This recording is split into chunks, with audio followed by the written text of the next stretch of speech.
Hello. Good morning. Hello. I forgot to turn my mic on. Good morning. Good morning, Sam. Good morning, Holt. Sam says every morning 9 Monday through Friday has a really loose meeting now. It sure does. This is an early show. It's gonna be a quick show too. So we have to take a cat to the vet. Our dear Pancake has and no, we don't want your best viewers. We already have the best viewers. We got Dylan and Sam here. Good morning, friends. We'll be taking Pancake for Selena might be slipping in here a little later, but she's also it's a quick turnaround from this morning taking kids to school, doing this, and then also doing the vet stuff. Good morning, Ado. So with lots of stuff, and then we forgot last minute that there was a bunch of stuff for the vet that we had to do. Because that is life. That is, and you just keep on keeping on while everything's on fire. While the news is just the steady stream of what horrors are happening today. And then I think I woke up or went to bed to we're just building a Guantanamo camp. Cool. So that's that those horrors persist. But you know what? So do I. So does Dork Duck. And we'll keep bringing you all the news, you nerd, which was not any of that nonsense. But yeah, let's get right into it.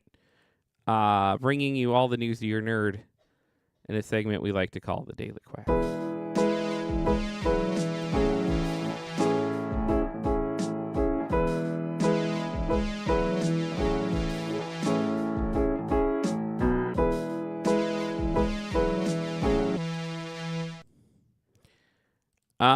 Final Fantasy VII Rebirth breaks franchise's single-player record on Steam. Final Fantasy VII Rebirth, this is from Sam Sepiel, by the way, from Insider Gaming. Final Fantasy VII Rebirth now has the highest all-time player peak on Steam compared to all single-player games from the series. Spotted by Eurogamer, Final Fantasy VII Rebirth has amassed over 40,000 players on Steam, according to Steam database. This record is more than double the prequel, as Final Fantasy VII Remake still sits at a peak of around 14,000. Final Fantasy XVI also lags behind, with the game's peak ending at over 27,000 players. The only game with a higher player count is Final Fantasy XIV, sitting at 95,000 players. That's the stat that measures like concurrent players at the same time, right? Because otherwise it would make no sense that the sequel would outperform the first one. I mean, I guess there are people that do that. There are the Selenas of the world that, played Mass Effect 2 and Final Fantasy X 2, but not the first ones. But traditionally, I would think that's not a game that you really, especially these now, they're so broken up. Adam says, one of these days I'll get that game. I kind of feel like those games are weird. I still haven't played the newest one. I will say I played the first one when it came out, and my feeling as soon as the second one was coming out was that that's great. I'm going to play the first one and the second one in the year that the third one comes out. And I think that is going to be the way to play those games. It's kind of more or less like one big long one. They are not as episodic as they need to be for being broken up, because it's weird. They're covering they're games that are telling a story that used to all be contained in one game, but are breaking it up into multiple games And I just, it is, I don't know. In other news, developers have already finished writing the story for Final Fantasy VII Remake Part 3. Additionally, Part 3 will not be exclusive to PlayStation 6. What are your thoughts on Final Fantasy VII Rebirth breaking the franchise's single-player record on Steam? I think that's neat. I think it also is pretty telling on just where gamers are at right now. Gamers are on PC or PlayStation. You know, with and Switch too, but like not the second Switch, but Switch as well. But you know, it's that that's where the gamers are at. But the Switch gamers are kind of their own thing. But the majority of people are playing things the majority of people that are playing things are playing them on computer or PlayStation. Ado says, "Well, I want to stream it, but money's yeah." But that's the thing too, is like that's part of these, like this stat. I don't know how I feel about it. Of like, oh my god, this many players playing the same thing at the same time. It's like that is now the thing that we try to orchestrate as an industry. And that to me is a measure of marketing success more than it is a measure of actual like gaming success. Like how many of those people are streamers that were also pushed to like stream the game the week the thing comes out so that everyone buys it, and then everyone buys the I don't know. That just speaks to marketing to me more than I'm more interested in like the long tail of like how many people, like when you look at something like Balatro, it's like how many people are obsessively playing a game almost a year after it came out, or you know, Baldur's Gate 3. You know, like how many people are still playing this thing? How many people are playing this game at once the week it comes out is just an indicator of, oh man, we got the hype going, and I'm more interested in you know, like can you keep that up? And I don't think anyone would accuse the video game industry over the last 5 to 10 years of not being good at getting hype. I think the thing that people have really been mad at the video game industry for is that getting people hyped up and then not really delivering on it. So things that measure hype, I don't know that to me at least that doesn't really tell the, you know, I want to know how many people are playing that game 6 months from now. Adam says they are good at marketing. Yeah. Sony finally surrenders. PSN accounts will be optional for games on Steam, including Spider-Man 2 and The Last of Us Part 2, but they'll give you free stuff if you sign up. This is from Andy Chalk at PC Gamer, who says, you're probably familiar with the concept of the carrot and the stick. It's a metaphor for incentivization. You reward people who do what you want them to and put a whooping on people who don't. Sony has tried the stick to convince PC gamers to sign up for PlayStation Network accounts to access their games on Steam with, let us say, mixed results. Has now decided that maybe it's time to give the carrot a try. Sony announced on the PlayStation blog today, on the eve of the launch of Spider-Man 2 for the PC, the PlayStation Network account requirement for that game will be, in fact, optional, not mandatory.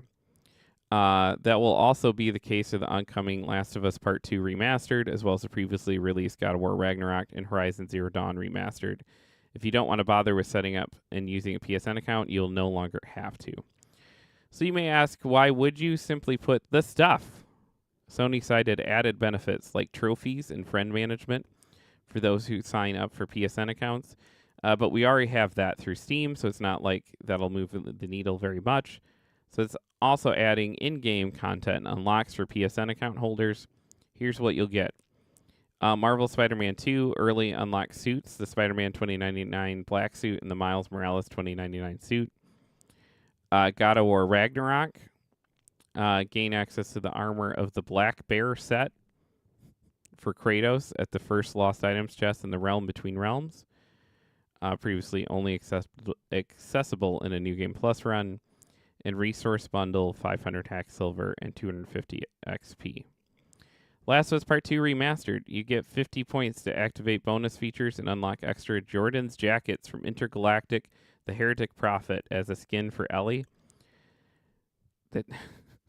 That's just marketing. Like, guys, if you do this thing that you don't want to do, we'll give you access to this marketing. God damn it. Horizon Zero Dawn Remastered. Gain access to a Nora Valiant outfit. Game creators at PlayStation Studios will continue to work on bringing more benefits to players who sign up for PlayStation Network accounts, Sony said. It's quite a change from a year ago when Sony went to war with Helldivers 2 players over the game's belated PSN requirement, a war it ultimately lost, but not before destroying untold amounts of goodwill amongst player base. It also removed the PC version of Ghost of Tsushima for sale in nearly 200 countries that don't have PSN access in May 2024, even though an account is only required for its co-op multiplayer mode. It was all bafflingly hard-headed. And Sony's justification that a PSN account requirement was necessary so that anybody could enjoy the game safely really didn't fly, especially since most of the games impacted are single player. PC gamers, meanwhile, seem to determine to make the whole thing as much of a headache as possible for Sony. Just days after God of War Ragnarok launched on Steam, for instance, someone whipped up a mod enabling players to bypass the PSN login requirement entirely. If there's one thing I've learned from life is that sometimes you have to take a step back and ask yourself, is this really worth the hassle? And importantly, that it's okay if you decide the answer is no. Honestly, I'm a little surprised it took Sony this long to figure it out. I'm not. And they still haven't. I think this is like another concession of just like someone in the board was like, what if we try this way? And I guarantee you those people on the board that are pushing this stuff are going to be just as mad when people still don't sign up for and people still won't. I mean, all of these places have to lift my chair. All of these places have been in this protracted thing where it's like they all want you in their ecosystem. They are all so jealous of what Steam has. And they want you there. They want you signed up and going to their thing every day so they can be the one with the eyeballs on the thing, with the serving, sending things to your email, sending things. They want you in their like customer ecosystem. Microsoft has sat there over the past 10 years and said, we will literally, what games do you guys want to play? $15 a month and you can play them all. And consistently people on the PC side of things have just been like, nah. You look at Pal World. Pal World blew up. It was like one of the most it hit that like big giant concurrent player on Steam at a time that it's like, if you could, Xbox Game Pass has a free trial. You could go sign up for a free trial, play Pal World for free, and everyone went, no, I'd rather spend $40 on it on Steam. Sam said, I'm back, had to go feed kitties. Addo says, well, the biggest issue isn't people signing up, but rather that many countries aren't able to sign up for PSN, so there are games on Steam that can't be played in those countries because of Sony. Yeah.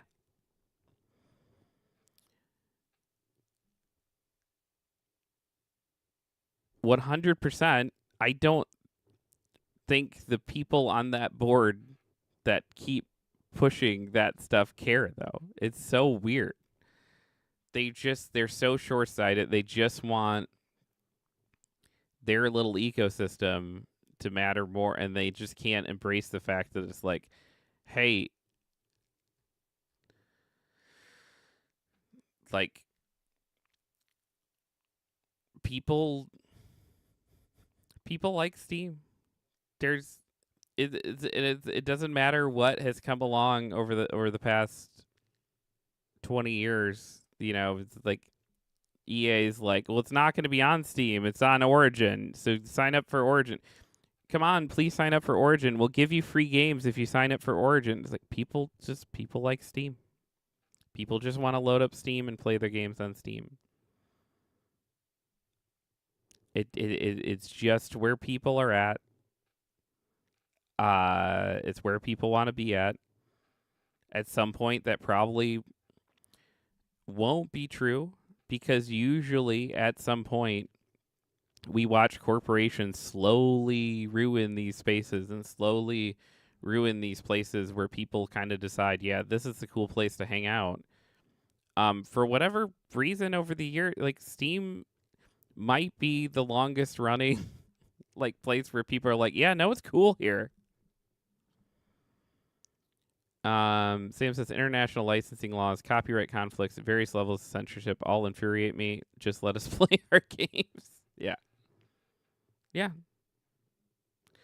So this is a big deal for now because they're just saying like, yeah, we're over this email sign up thing where you have to sign up for things, and hopefully they stick to it.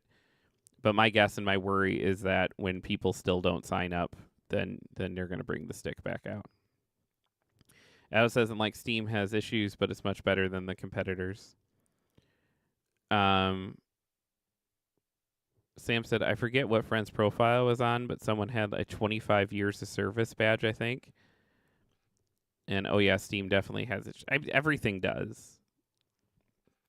It's just remarkable, though, when you think about it versus other spaces on the internet. Not many have endured the way Steam has. As like the one that like everyone kind of collectively picks as like, no, this is rad here. We want to hang out here. Nintendo loses battle with an unexpected Super Mario. This is Blair Marnell at GameSpot, who says, when it comes to court battles, very few individuals would want to be on the opposite side of Nintendo. The video game company famously defeated Universal Pictures in a Donkey Kong-related case 4 decades ago and has rarely lost a high-profile case, but now there's at least one man who can claim a legal victory over Nintendo. Don Mario. Well, sort of. As reported by Eurogamer, Don Mario is the owner of Super Mario, a local supermarket in San Ramon, Costa Rica. Nintendo seemingly left the Super Mario shop alone for years and only opposed the store's name when Don Mario had to renew the trademark with Costa Rica's Trademark Authority, the National Register. Apparently, one of the reasons why Don Mario and his son Charlito emerged victorious is that supermarkets are among the few Super Mario trademarks that Nintendo never bothered to register. Sam says Don Mario is the most cliche mafia name ever.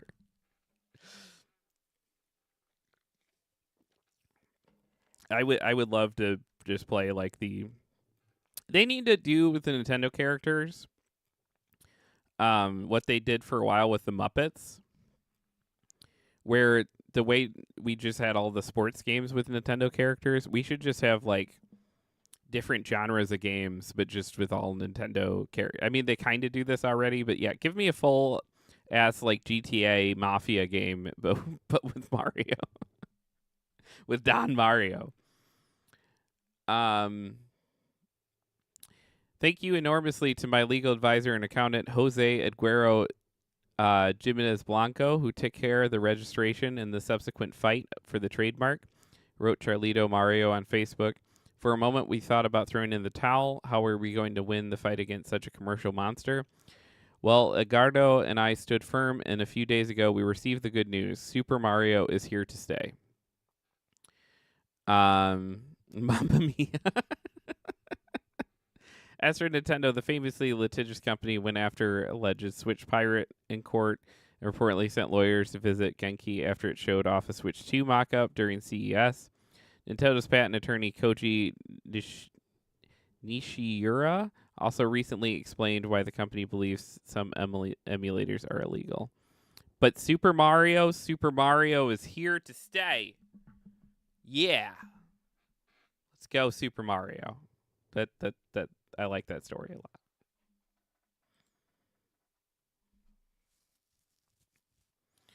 Hey, Lego's competition just launched Jujutsu Kaisen and Chainsaw Man kits. This is from Cameron Faulkner at Polygon. Sam says good game to the Marios. Let me do some of this and do sorry.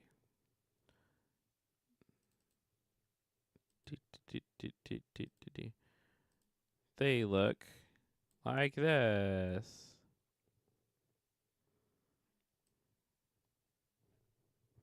It's Chainsaw Man and Jujutsu Kaisen.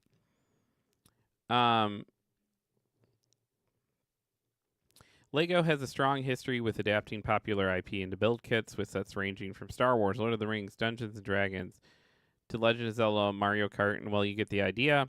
It doesn't have all the good franchises. Some of the biggest anime series, including Jujutsu Kaisen and Chainsaw Man, have landed at BLDR. A new contender in the Lego-like construction space, Sanrio's beloved Hello Kitty is now a BLDR franchise as well. BLDR sets are designed by Jazzwares, the company that took the world by storm with the Squishmallow plushies, which also star in their own BLDR sets. Notably, the bricks included in its set are compatible with all major construction brands, including Lego. So all BLDR sets can be complemented by Lego bricks you might already have at home. At launch, the company has had a handful of sets available at Amazon directly from the BLDR site. They're the cute yet surprisingly deep and customizable dioramas from Hello Kitty and Friends universe. Features characters as you remember them looking, without blocky legs. Also, Squishmallows are showing up with dioramas too, with soft-bellied, cuddly squish brick characters. Squishmallows are squishy. Bricks are hard. I don't know that I fundamentally can agree and sanction all of this. Sam says Lego really dropped the ball letting Mega Bloks or whoever get Pokemon. Yeah, they certainly did for like the generations coming up and aging into, because that's the thing is like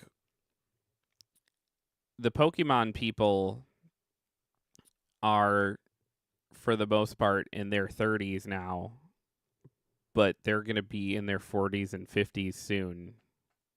You know, in their 20s.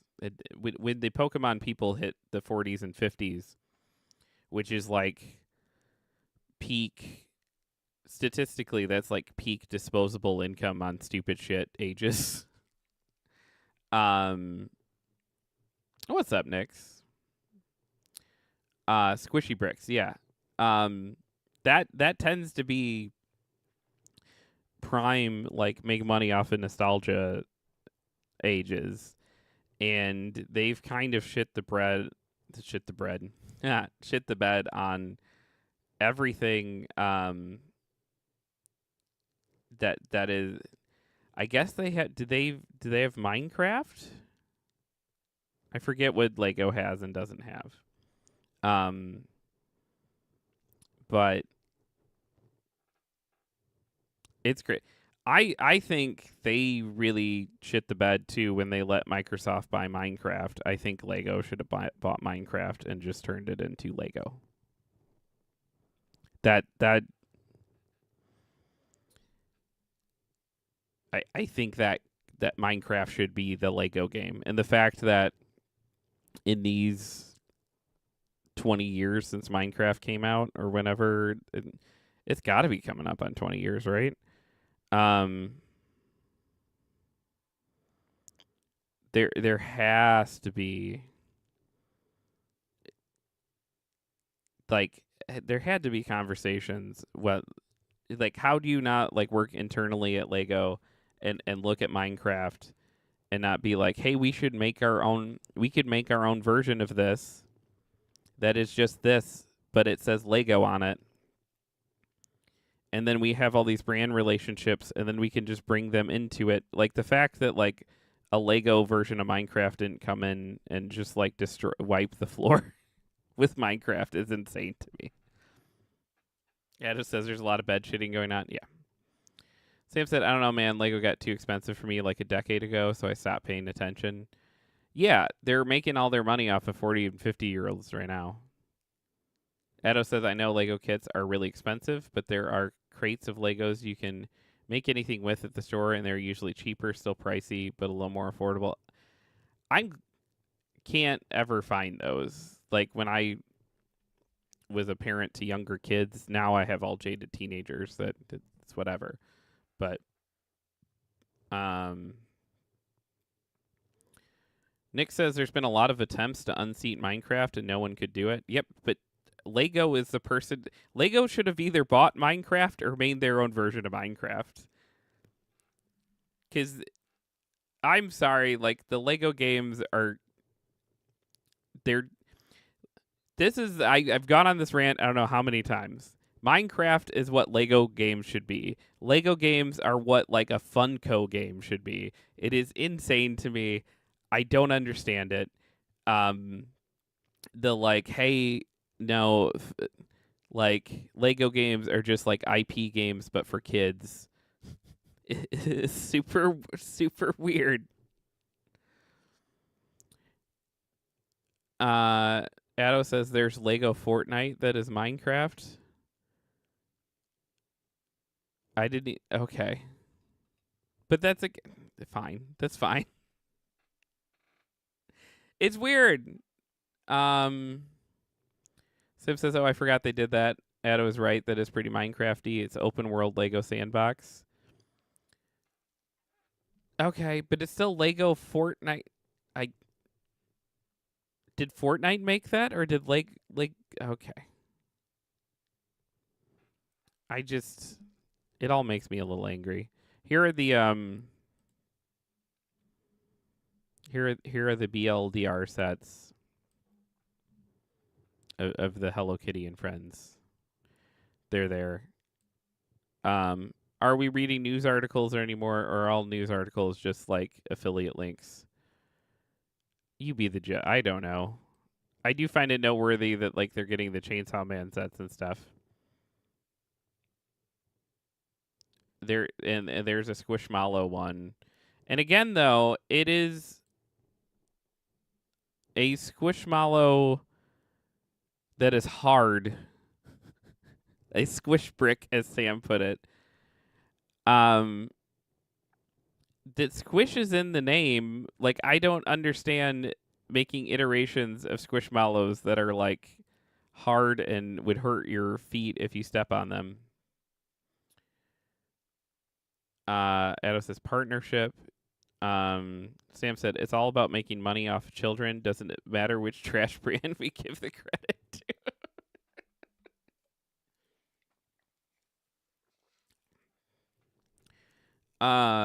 When I was a kid, young Samuel, the Lego games were these amazing things of like, hey, build this car and then drive it around this island, and then you can hear it and you could build this, and it was like creativity was like part of the gameplay in a Lego game, which makes sense because creativity used to be part of the idea of Legos. The problem is if you sell a kid a bucket of Legos to make whatever he wants and make whatever creative stuff he wants, what are you going to sell them next time? And you got to make more numbers got to go up, right? And so Legos as a brand stopped being about some recognizable IP so that like two CEOs can get their dick wet at the same time. Ugh! That's all we want. How many oh fuck. We can't just have one CEO fucking getting it. We gotta have multiple. And then yeah, it's that's what it's all about. It's you can't just like sit with your Legos and be like, I'm making the Millennium Falcon, and then it might look cool or might look like ass, but then like there used to be like when I was a kid, there was fair competitions where like kids would make Lego stuff, and it was like, holy shit, that's really cool. And then I went back to my fair, and it was like kids were still making Lego, but they were like the Lego sets that like that I was like, this kid didn't come up with that.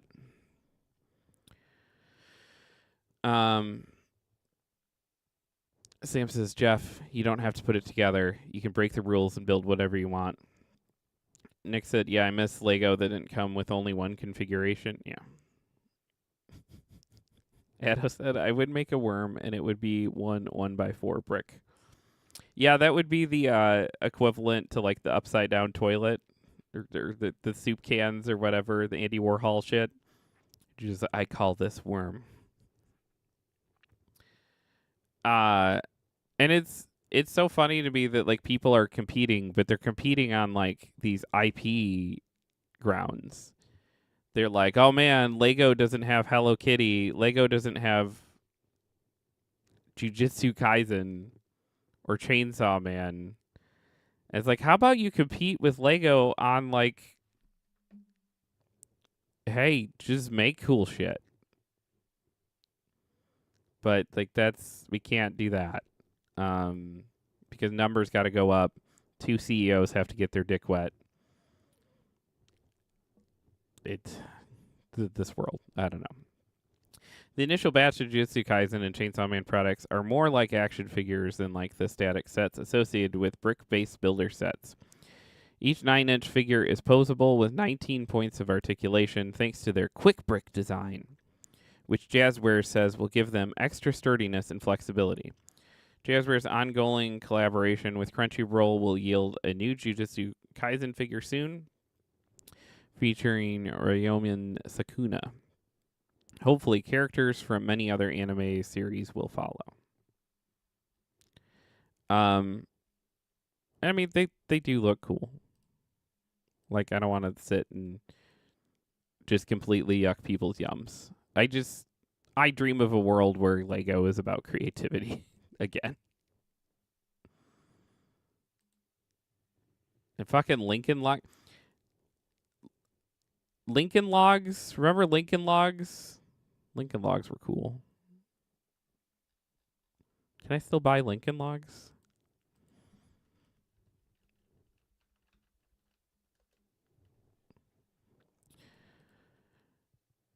They're still a company. The Wikipedia says are, not was. Sam says, remember when Nintendo was a Lego company and not video games? I mean, they did do toy sets to the 80s. There's a National Toy Hall of Fame that Lincoln Logs joined in 1999. See also Connects. Oh, Connects ruled.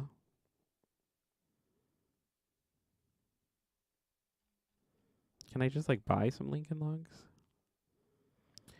Motherfucking Lincoln Logs. Look at that. I can just buy a thing of Lincoln Logs. It's not like, oh, new Lincoln Logs Pokemon set. New Lincoln Logs. Okay, like a Lincoln Logs like Twin Peaks thing would kind of rule. But like there's no IP. They're just making the logs. Sim says the Lego levels in Super Mario Land 2 was a nod to their old brick building toys. Nick says, I loved Constructs. Could build really cool stuff with that. I don't remember Constructs. Now I have to. They're still around too. Oh, I remember these. Yeah, this shit's cool.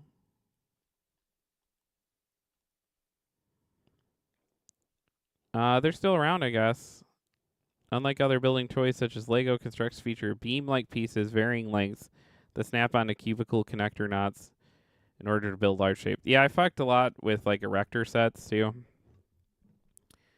As says, my brother had Lincoln Logs, and I always really wanted my own set, but my parents wouldn't get one for me.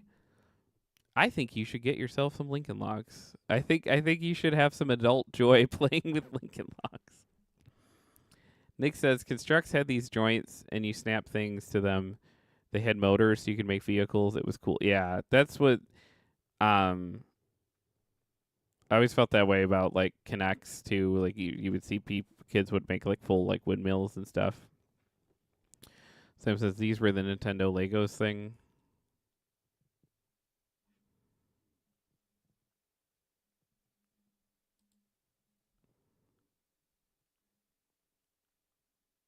Those are cool.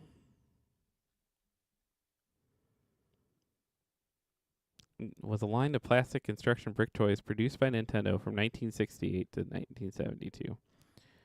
Yeah, those are neat.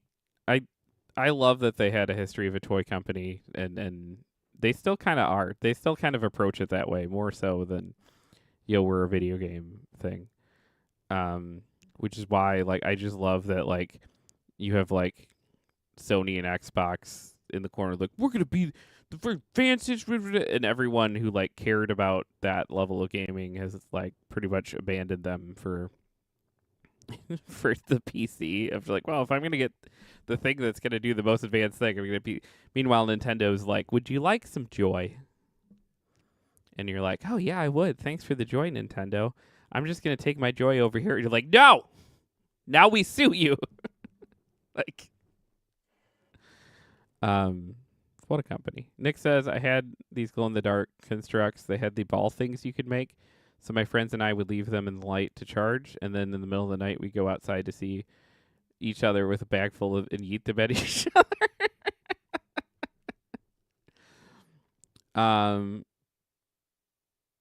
Sam says, I just thought it was cool they put in a Mario game. It's very easily forgotten bit of history. Yeah, I've not played a lot of them. I played them when I was a kid, but I've not gone back to the Mario lands on the Game Boy. Hey, I gotta go because I gotta take a cat to the vet. But I love you all. Let's see if anybody's around that won't care that I'm popping in and just leaving. Actually, I'm not gonna raid because thank you for the conversation. You're welcome. I'm not gonna raid just because like I need to be present to help with getting cat to the vet stuff, and I don't want to be an asshole by not being present out there or not being present in a stream. But I love you all. Be honest, be kind, be useful, live a good fucking life. We'll be back with more of this tomorrow. We'll be live tonight with more of Resident Evil 7. So come hang out for that.